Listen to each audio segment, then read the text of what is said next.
Now let us discuss the case 2 of the ring. So basically this is the same ring of m mass and r radius, but this time rather than finding moment of inertia about this axis which is perpendicular to the plane of the ring, I am going to find the moment of inertia about this axis which is lying in the plane and it is basically along a diameter. So this is the diametrical axis. Now this is the ring.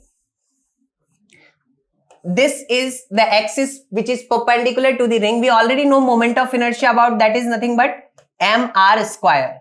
This is what we needed to find. Let us say this is nothing but ix.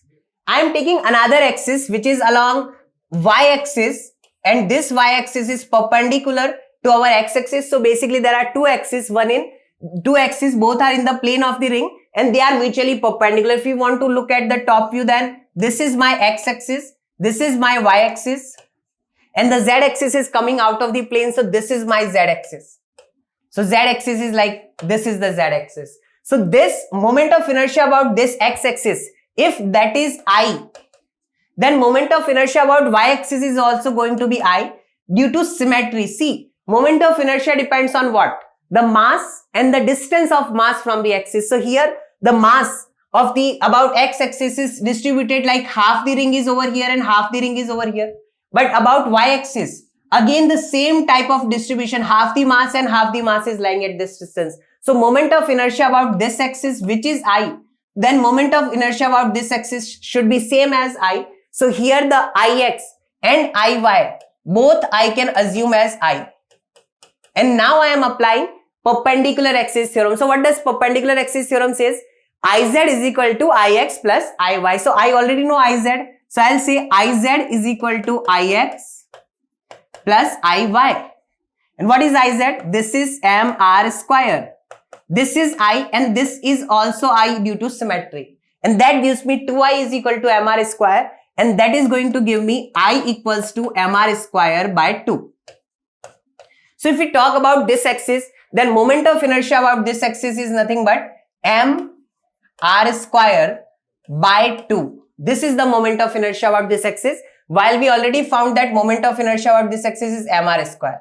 So now let us discuss our next case. So this is again, we are going to talk about ring only, but the axis is different. So just now we found that moment of inertia about this axis was mr square by 2. Now see, this is an axis which is parallel to another axis. So this axis is another axis which is just touching the circle, touching the ring, and it is lying in the same plane. So this is parallel to that diametrical axis. So here we are going to apply parallel axis theorem. To apply the parallel axis theorem, what do we need? We need two things. One is the ICM. So here I am going to call this axis as ICM. This axis is passing through center of mass because center of mass of the ring lies at the center, right? And the distance, so distance between these two axes is nothing but r, that is equal to the radius itself. So I will say that this I, moment of inertia about this axis is nothing but ICM plus md square. ICM I already knew that it is mr square by 2 plus mass of the object which is m and distance which is r, so r square. So mr square by 2 plus mr square gives me 3 mr square by 2 or 3 by 2 mr square. So this is the moment of inertia about this particular axis. Let us discuss one more case where this is an axis which is perpendicular to the plane and it is just touching the our ring. So when we need to find this, here again I already know about this axis. So this is an axis which is parallel to our given axis and passes through center of the circle, center of the ring, right? So that is going to be, we already know this is mr square and I am going to call it ICM. ICM is which axis? That axis about which passes through center of mass and it is parallel to our given axis. So if when I have to find this, for that I can apply parallel axis theorem again. So I will say I is nothing but ICM plus md square. So what is ICM in this case? ICM is nothing but mr square plus md square, which is another mass of the entire ring, which is again m. Distance between these two axes is nothing but r again, so it is r square. which gives me 2mr square. If we summarize the entire thing in one picture, then we will say that, so moment of inertia initially first was this axis. So it was mr square. Moment of inertia about this axis is 2mr square.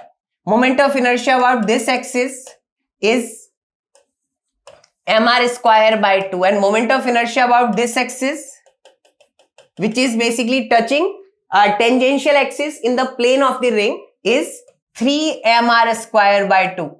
So as you can see, depends on the axis. For the same object, we have different moment of inertia. It depends on what is the axis of rotation. We'll tell moment of inertia as per that axis. Let us discuss the next case, which is a disc.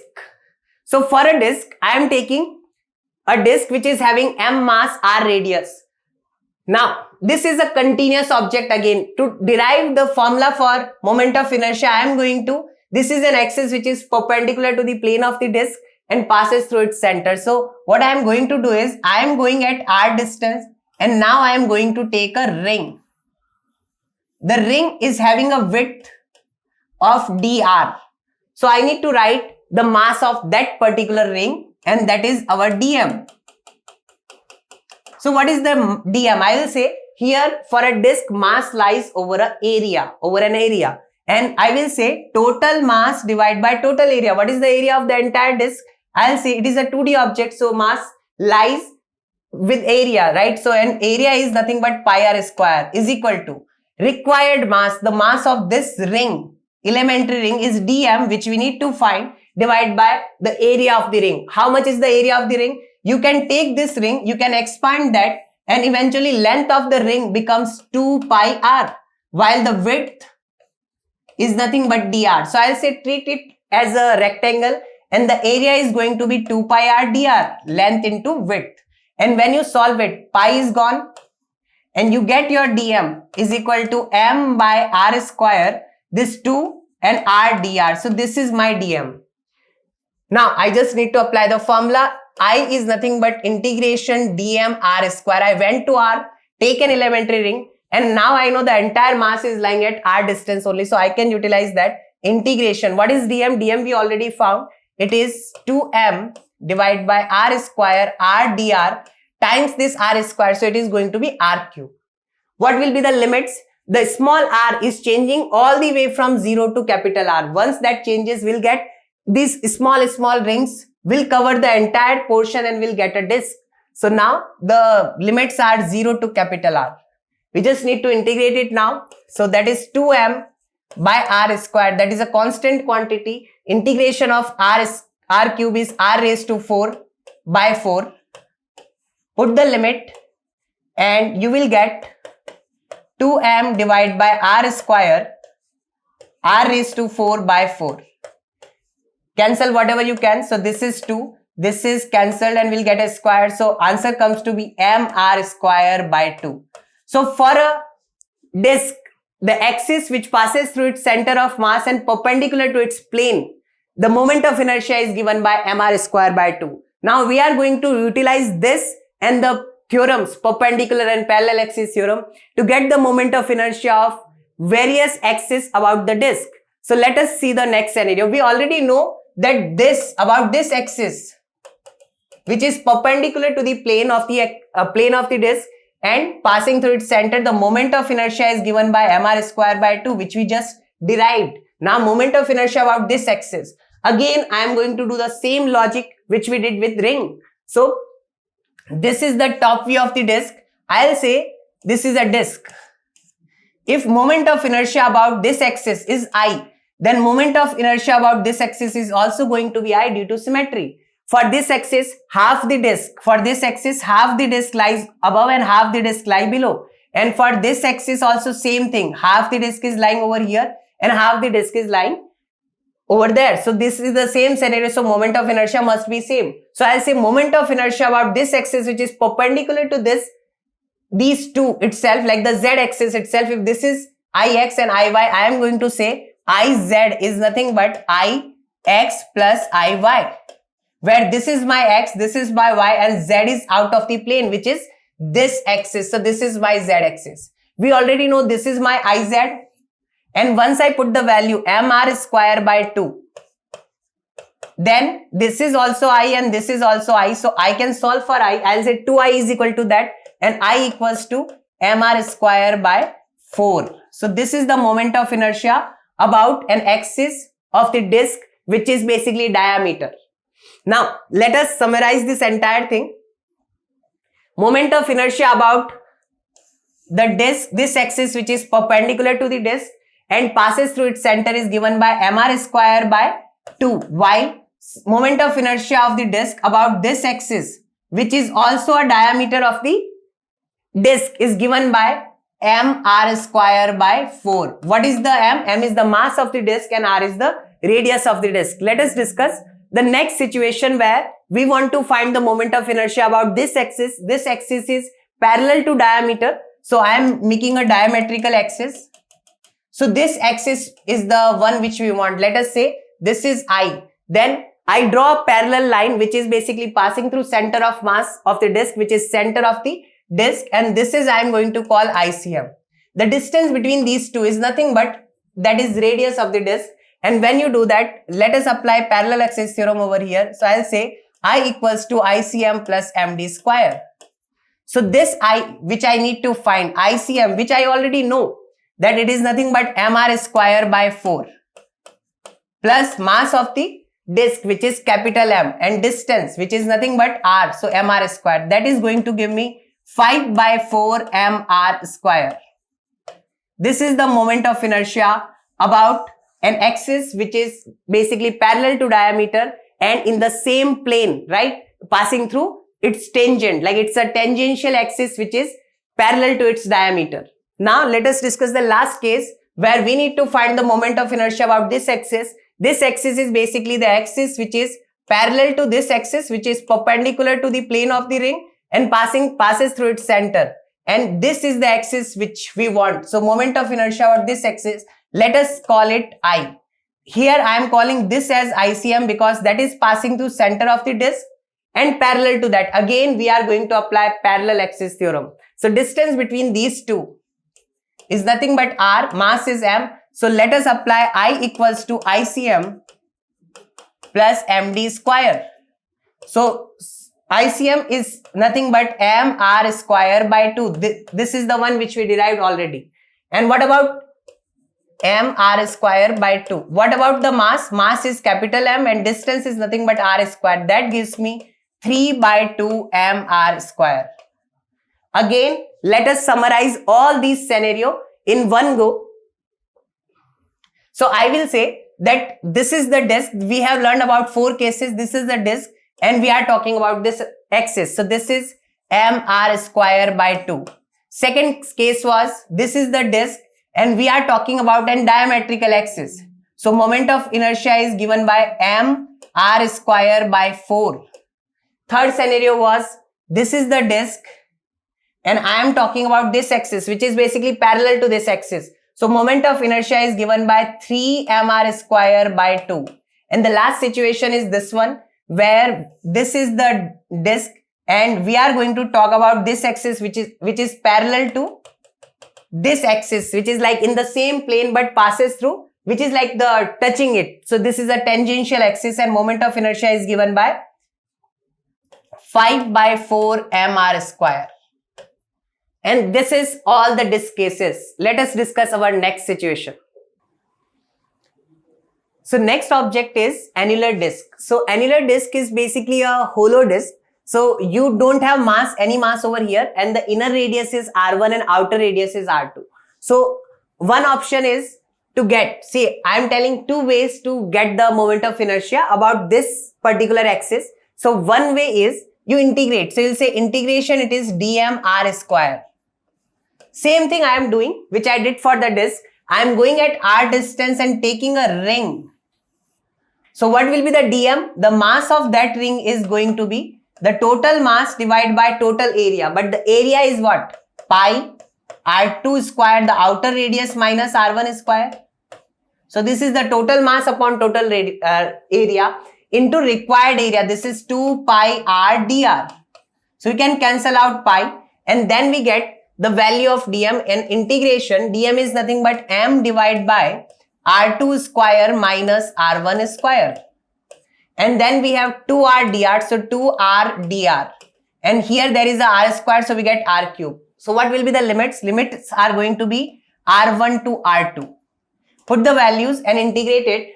So 2m divided by r2 square minus r1 square are going to be as it is, because they are constant, they will come out, and this will become r4 by 4. So when you do that, you get r, after putting the limits also, so you get r2 raised to 4 by 4 minus r1 raised to 4 by 4.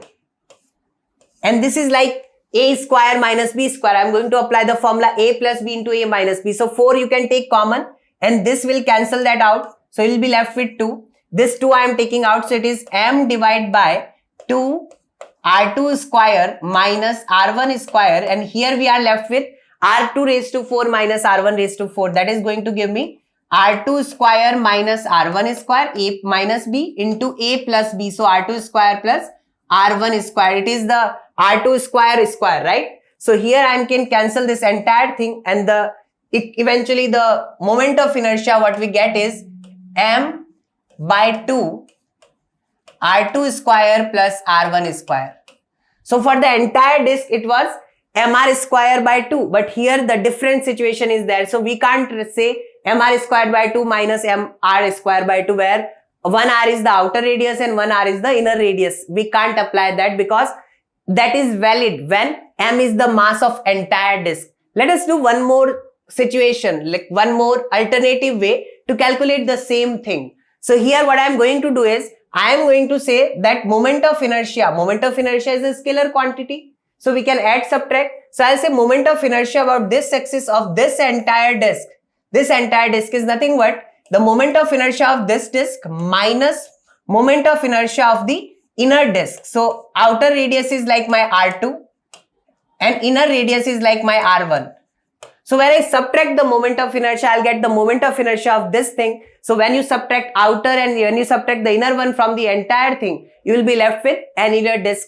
To do that, what I am doing is, I need a mass, because I know the formula is mr square by 2, but I need mass of these individual things. So see, capital M is not the mass of this one or this one. Capital M is the mass of this entire thing. So I am going to say, let us say that mass per unit area is sigma. So here in this case, so I will say sigma into pi R2 square minus R1 square. That is like mass per unit area, and the area of this annular disk is going to give me M. That is the first relation which we can get. What is the mass of that? I am calling it M2. So mass of this is nothing but sigma into pi R2 square. And what is the mass of this? I am calling it M1. That is sigma into pi R1 square.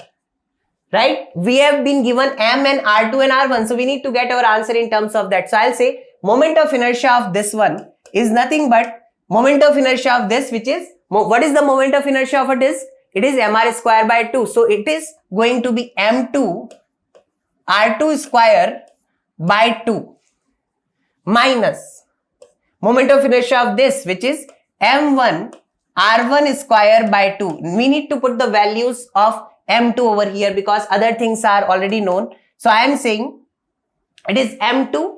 What is M2? M2 is sigma pi R2 square. Sigma pi R2 square times R2 square. So which will make it R2 raised to 4 divided by 2 minus M1, which is sigma pi R1 square times R1 square, which is R1, which will make it R1 raised to 4 divided by 2. Take things common and you will know that sigma pi is there in both the terms, divide by 2, and it gives me the R2 raised to 4 minus R1 raised to 4. And again, I need to put the value of sigma pi using this equation. So what is the value of sigma into pi? That is nothing but M divided by R2 square minus R1 square.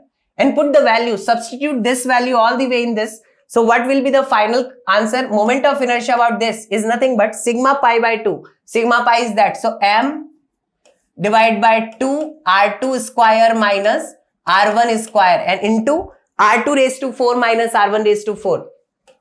So R2 raised to 4 minus R1 raised to 4 And again, you can cancel that out and you are left with R2 square plus R1 square. So finally, moment of inertia comes to be m R2 square plus R1 square by 2. And this is going to be our answer. So this is another way to do the same thing. Now, let us discuss hollow cylinder. So if we have a hollow cylinder, this is a hollow cylinder having m mass. Hollow cylinder is like a shell. The mass is not lying in this region. The entire mass is lying at the boundary. So this is the hollow cylinder which is having m mass and r radius. I have to get the moment of inertia about this particular axis, which is also the axis of the cylinder. Now, see, to do this, what I can do is, I can compress this entire cylinder. When you compress it, what will happen? This is the axis. When you compress, it becomes a ring. And in the process, have we changed the distance of any mass from the axis? Answer is a no. See, when you were compressing, this mass was moving down. This was moving down. So all the masses, they were moving parallel to our axis. And when they move parallel to our axis, the distance of any dm from this axis was r and will always remain r if you compress it. So moment of inertia does not change. And when we say it is a ring, the mass is m and radius is r. So we will say the moment of inertia is nothing but mr square. So moment of inertia of a ring or a hollow cylinder is basically same. So there are various cases. So if we already know about moment of inertia of the hollow cylinder about this axis, I need to get the moment of inertia about this axis, which is basically a tangential axis of the cylinder, and it is parallel to the axis of the cylinder itself. If you want to get that moment of inertia, this moment of inertia is the required thing, then this moment of inertia will be called ICM, because that is passing through center of mass. I can apply parallel axis theorem that is valid for 3D objects as well. So I will say I equals to ICM plus MD square. What is your ICM? ICM is this moment of inertia about this axis, which is same as the ring. So mr square plus mass is m.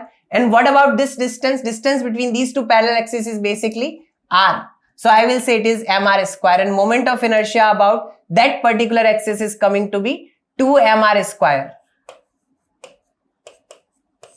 Let us discuss the next situation. So next situation for a hollow cylinder is the moment of inertia about this axis. So this is an axis which is basically perpendicular bisector of the hollow cylinder, but hollow cylinder is a 3D object. Now here the moment of inertia, the derivation we are not doing, but there is a trick to remember it. So moment of inertia is given by m L square by 12 plus m r square by 2.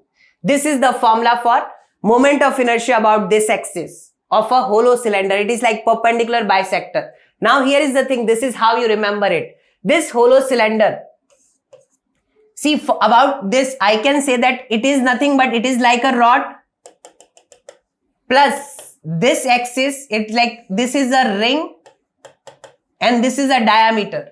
So I will say that find the moment of inertia about this axis, which is nothing but ml square by 12. We already applied that formula, plus moment of inertia about a ring about diametrical axis, which is nothing but mr square by 2. So this is going to be the formula for moment of inertia of a hollow cylinder about an axis which is its perpendicular bisector. It's like perpendicular to its axis and it bisects the cylinder. Cylinder is having L length, R radius and M mass. Now the last situation is moment of inertia about this axis. See, we already know moment of inertia about this axis.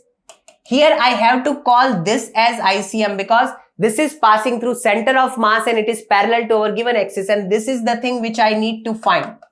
So again we can apply the parallel axis theorem. I'll say I equals to ICM plus MD square. So ICM is nothing but moment of inertia about this axis, which is like the rod plus the diametrical axis of the ring, which is mr square by 2. This is the ICM plus m and d square. What is the distance? Distance between these two axes is L by 2. So I will say L by 2 whole square, and at the end this ml square by 12 plus this ml square by 4. What does that gives us? That gives us I can take 12 common, and this is basically ml square, and this is ml square by 4, so 3 ml square, so that gives me 4 ml square and plus mr square by 2. And now you can say it is 3.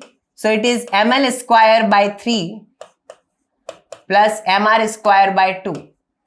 Again, when you think about this axis, this is like a diametrical axis for the ring, and this is like for rod, it is the axis which is passing through its edge, and passing through its edge, the moment of inertia of a rod is given by ml square by 3. So again, you can say it's the addition of this and basically for the rod. So this is like the addition of the rod and this axis plus the ring and this axis. So that is what the moment of inertia is. Let us now discuss the solid cylinder. So this is a solid cylinder having m mass, l length and r radius. So here you can here we are finding the moment of inertia about the axis of the cylinder itself, and this is a solid cylinder. So what I am doing is I am doing again the same thing. You can compress. So while you compress, what happens with any of the small mass dm which was lying at r distance? So this mass basically transferred like this. So the distance from the axis is never changing. It was always r. So when you compress, no mass is changing, the distance from the original axis, and when that happens, we'll say moment of inertia does not change at all. So eventually what will it become? It will become a disk of same radius and same mass, and we are talking about this axis. So whatever is the moment of inertia of the disk about this axis is the same as moment of inertia of this solid cylinder about this axis. So what is the moment of inertia? Moment of inertia of a disk about an axis which is perpendicular to its plane and passes through its center is given by mr square by 2. And this is the same thing. The same moment of inertia is going to be about this axis as well. So this is also mr square by 2. Now you'll say the length of the cylinder does not matter, because whatever is the length, the mass is distributed. See, the distance, the actual distance which matters is only the distance from the axis. So here this L is not going to define the distance from the axis at all. Let us do the next case where we have to find the moment of inertia of the same solid cylinder, but now about an axis which is passing through its edge. So for that, I'll take another parallel axis which is passing through center of mass as well, and I will call that ICM. And now this is the one which I need to find. This I already know. This I have to find the distance between these two axes is nothing but r. So I will say I'm going to apply the parallel axis theorem, which is nothing but I is equal to ICM plus MD square. So what is our ICM? ICM is nothing but mr square by 2 plus MD square. So mass is m and distance is basically r, so mr square. So that is going to give me 3 by 2 mr square. So moment of inertia about this particular axis is 3 by 2 mr square for the solid cylinder. There are two more cases. One is this, which is perpendicular bisector. So about this, again about this, I will say that treat it as a rod, an axis which is passing through the middle, and treat it as a disc. Since this is a solid cylinder, so this will be a disc, not the ring, and about this axis. So moment of inertia is going to be moment of inertia of a rod about its perpendicular bisector, which is ml square by 12 plus the moment of inertia of a disc about its diametrical axis, which is mr square by 4, and that is going to be the moment of inertia about this axis for a solid cylinder. Now one more case where this axis, rather than passing from middle, it is passing through the edge. For that, again I am treating it as a rod plus as a disc.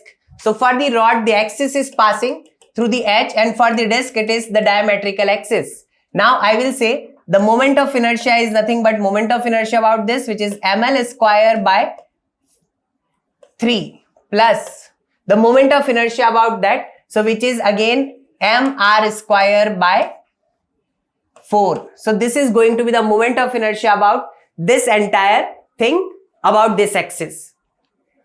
Now let us discuss the rectangular plate.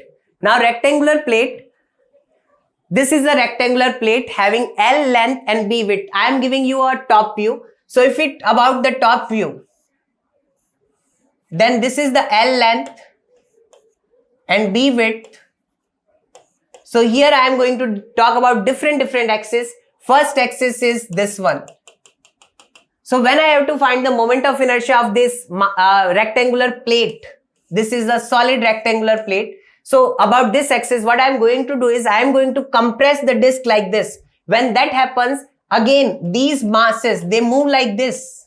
So when that happens, the distance from the axis is never changing. So we can say moment of inertia does not change, and the end result is going to be just a rod, a negligible thickness rod having width length as b, and this is the axis which we wanted. So this is like the axis passing through the middle. So moment of inertia is given by ml square by 12. But what is the length? Length is b. So mb square by 12.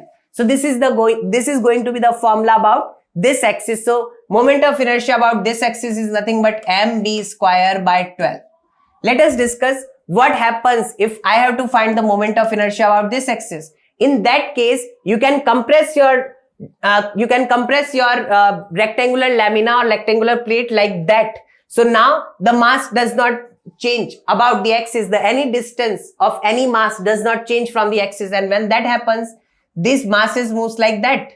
So no distance is changing. Now this becomes a rod again of L length, and moment of inertia about this axis is given by ml square by 12. So moment of inertia about this axis is given by ml square by 12. What if you have to find the moment of inertia about this axis? Now this is a 2D object. These two are in the plane of the object and basically perpendicular to, these are two perpendicular axes, and this is a perpendicular which is perpendicular to both, right? So this is going to be my Ix, Iy and Iz, and I will say Iz is nothing but Ix plus Iy. So ml square by 12 plus mb square by 12. So moment of inertia is going to be m by 12 L square plus b square. So that is going to be the moment of inertia of a rectangular plate about an axis which is perpendicular to its plane and passes through its center of mass. So next object is the hollow sphere. So moment of inertia of a hollow sphere is the next thing which we are going to do. So we have a hollow sphere having m mass and r radius. Now about this is a hollow sphere, so it is a spherical shell. So moment of inertia of this about this axis is given by 2 by 3 m r square. M is the total mass and r is the total radius. So this is the thing. Derivation of this we are not doing. Now next, if we have to find the moment of inertia of the same hollow sphere about this axis which is passing through its tangent, it is a tangential axis. We already know this moment of inertia is 2 by 3 mr square, and this is I which we need to find. So I am calling it as ICM because this is passing through center of mass and this is parallel to it, right? So we are applying the parallel axis theorem. So I'll say I is equal to ICM plus MD square. This is I which we need to find. And now I will say ICM is 2 by 3 mr square plus mass is capital M. And what is the distance between two parallel axes? It is same as radius of this sphere. So plus mr square, which gives me 5 by 3 mr square. Next object is a solid sphere. So solid sphere again, an axis which passes through its center. Moment of inertia about that axis is given by 2 by 5 mr square. And if we have to find the moment of inertia about the same solid sphere, and about an axis which is passing through its tangent, then again I am doing the same thing which I did with hollow sphere, and moment of inertia about this axis is 2 by 5 mr square. And I am going to call this as ICM because this axis is passing through its center of mass and it is parallel to our given axis. So I am applying parallel axis theorem. So this is the I which is missing. So I am going to apply parallel axis theorem. I is equal to ICM plus MD square. So ICM is 2 by 5 mr square plus mass is capital M of the hollow sphere, solid sphere, and r is the radius, which is also the distance between two parallel axes, and that gives us 7 by 5 mr square. So this is the formula for moment of inertia about this axis. Now let us recollect all the things. So if we have two types of sphere, if it is a solid or hollow sphere, For hollow sphere, the mass is situated in this region. Now, since the mass is lying at the perimeter or periphery, we will say that it is having mass is situated more distance. While in the same situation, if we are talking about a solid sphere, then mass is lying in this entire region. So here mass is more closer. Mass is more closer to our axis, so moment of inertia has to be less. So that's how you can remember this is 2 by 3 mr square, while this is 2 by 5 mr square. If you apply parallel axis theorem, then you can get the moment of inertia about these two axes as well. So you just need to add mr square in these two ICM.